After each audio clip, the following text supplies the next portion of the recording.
Hello மக்களே, welcome to SP cinephile YouTube channel. இனி நீங்க பார்க்க போறது டாம் க்ரூஸ் நடிச்சு வெளியே வந்த mission impossible the final reckoning படத்தோட ரிவ்யூ தான் பார்க்க போறீங்க. இந்த படத்துல டாம் க்ரூஸோட சேர்ந்து ஹெய்லி லீடா நடிச்சிருக்காங்க. இந்த படத்தை டைரக்ட் பண்ணவர் கிறிஸ்டோபர் மெக்கரி. இந்த படத்தோட ரிவ்யூக்கு போறதுக்கு முன்னாடி என் சேனல் இப்பதான் ஃபர்ஸ்ட் டைம் பார்க்கணும், சப்ஸ்கிரைப் பண்ணி சப்போர்ட் பண்ணுங்க. வாங்க இப்போ மூவிக்குள்ள போறோம். படத்தோட கதையை பொறுத்த வரைக்கும் 2023 டெட் ரெக்கனிங் பார்ட் 1 வந்து ரிலீஸ் ஆச்சு. அதோட சீக்வல் தான் இந்த படம். இந்த படத்தோட ஆரம்பத்திலேயே டாம் க்ரூஸ்க்கு வந்து ஒரு மிஷன் வந்து கொடுக்குறாங்க யூஎஸ் பிரசிடென்ட். என்ன மிஷன் அப்படின்னா, ஒரு ஏஐ டெக்னாலஜி அது எல்லா கண்ட்ரிஸோட நியூக்ளியர் வெப்பனையுமே வந்து ஆக்டிவேட் பண்ணி அந்த கண்ட்ரிஸ் எல்லாத்தையுமே வந்து அழிக்கிற பிளான்ல இருக்குது. இந்த மிஷனை தடுக்கணும் அப்படின்னா இதோட சோர்ஸ் கோட கிராக் பண்ணணும். அந்த சோர்ஸ் கோட் எங்க இருக்கு அப்படின்னா, கடலுக்கு அடியில 500 அடிக்கு கீழே ஒரு சப்மரீன்குள்ள தான் அந்த சோர்ஸ் கோட் இருக்குது. அந்த சோர்ஸ் கோட அன்லாக் பண்றதுக்கான கீ தான் ஃபர்ஸ்ட் பார்ட்ல இவர் கண்டுபிடிச்சது. அண்ட் இந்த பார்ட்ல லூத்தர் அந்த சோர்ஸ் கோட அழிக்கிறதுக்கான ஒரு டிவைஸ் கண்டுபிடிச்சிருப்பாரு. ஆனா அந்த டிவைஸ்க்கு ஒரு வில்லன் கையில போயிடும். இப்ப டாம் க்ரூஸ் இந்த மிஷனை சக்சஸ்ஃபுல்லா முடிச்சாரா, அந்த சோர்ஸ் கோட அந்த கடலுக்கு அடியில ஆபத்தான இருக்கிற இடத்துல இருந்து கண்டுபிடிச்சாரா, அதை அன்லாக் பண்ணாரா, பிரேக் பண்ணாரா, என்ன நடந்தது அப்படிங்கறதா இந்த படத்தோட மிச்ச கதை. இது ஒரு ஆக்ஷன் ஜானர். இப்ப இந்த படத்தோட பாசிட்டிவ்ஸ் அண்ட் நெகட்டிவ்ஸ் பார்க்கலாம். முதல் பாசிட்டிவா தோன்றதே டாம் க்ரூஸ் தான். உங்க எல்லாத்துக்குமே தெரியும் அவர் ஸ்டன்ட்ஸ்ல எல்லாம் எந்த அளவுக்கு ரிஸ்க் எடுப்பாரு அப்படின்னு. அதே மாதிரி இந்த படத்துலயும் பட்டையை கிளப்பிருக்காரு. நான் சொன்னதுதான் ஸ்டோரி லைன். பட் ஆனா ரெண்டு தரமான சீன், ஒன்னு அந்த அண்டர் வாட்டர் சீக்வன்ஸ்,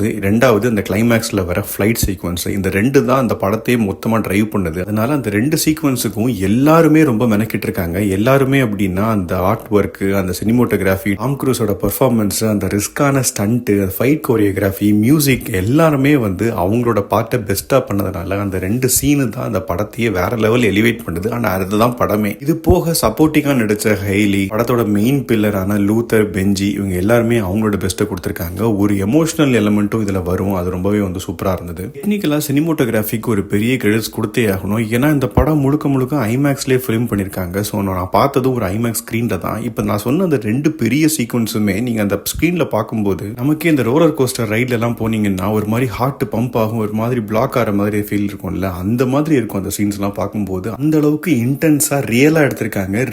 ரியலாவே எடுத்திருக்காங்க அந்த சீன்ஸ் எல்லாமே. இதெல்லாம் தான் இந்த படத்தோட பாசிட்டிவ்ஸ். இப்போ நெகட்டிவ் சைடு அப்படின்னு இந்த படத்துல பெருசா எனக்கு நெகட்டிவா எதுவும் தோணல. ஏன்னா இந்த மிஷன் இம்பாசிபிள் சீரிஸே எல்லாத்துக்கும் ஒரு மாதிரி பிடிச்ச சீரிஸ் தான். பட் ஆனா எனக்கு இந்த படத்துல கொஞ்சம் டியூரேஷன் தான் ஒரு பெரிய டிராபேக்கா இருந்தது. ஏன்னா நிறைய சீன்ஸ் வந்து கொஞ்சம் ரொம்ப லெங்க்தியாவே போகும். அதை கொஞ்சம் ட்ரிம் பண்ணியிருந்தாங்கன்னா இன்னும் கொஞ்சம் கிறிஸ்பா இருந்திருக்குமோ அப்படிங்கிறது என்னோட பர்சனல் ஒப்பீனியன். மொத்தத்தில் இந்த படத்தை பத்தி சொல்லணும் அப்படின்னா ஒரு விஷுவல் ட்ரீட் அப்படின்னு தான் சொல்லணும். நீங்க இந்த பிரான்ச்சைஸுக்கு ஃபேன் இல்ல டாம் க்ரூஸ்க்கு ஃபேன் அப்படின்னா கட்டாயம் இந்த படத்தை நீங்க மிஸ் பண்ண மாட்டீங்க. அப்படியே உங்களுக்கு ஏதாவது செகண்ட் தாட்ஸ் இருந்தாலும் மிஸ் பண்ணாதீங்க. ஒரு நல்ல ஸ்கிரீன்ல பாருங்க, முடிஞ்ச ஐமேக்ஸ்ல பாருங்க. இந்த சீரிஸை பொறுத்த வரைக்கும் நீங்க பெருசா லாஜிக்லாம் பார்க்க முடியாது. ஜஸ்ட் போயிட்டு ஜாலியா என்ஜாய் பண்ணிட்டு வாங்க. இந்த படத்துல அடல் கண்டென்ட் எதுவுமே கிடையாது. ஸோ நீங்க ஃபேமிலியோட குழந்தைங்களோட தாராளமா நீங்க கூட்டிட்டு போய் பார்க்கலாம். நான் இன்னைக்கு யூகே பிரீமியர்ல வந்து பார்த்தேன். ஸோ அதனால நம்ம ஊர்ல வர சாட்டர்டே தான் ரிலீஸ் ஆகுது. தமிழ் டப்பிங்லேயும் அவைலபிளா இருக்குது. நீங்க வீக்கெண்ட் ஃப்ரீயா இருந்தீங்கன்னா பார்த்துட்டு எப்படி இருந்தது அப்படிங்கறத கமெண்ட் செக்ஷன்ல சொல்லுங்க. அடுத்த ரிவ்யூல சந்திக்கிறேன். பை.